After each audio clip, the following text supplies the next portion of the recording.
人长大不轻松，我后来才知道，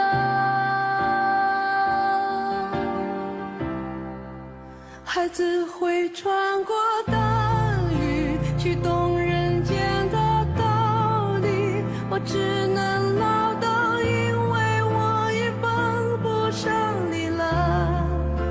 妈妈会留在童年，给我打很多电话，说园子的花开了，我先挂了地铁上。早上吃饭了吗？按时睡觉了吗？原谅我只懂这样参与你生活，可我都没做得到，所以不说话。不想对你撒谎了，又怕你难过。自从挂了电话后，发现我是那么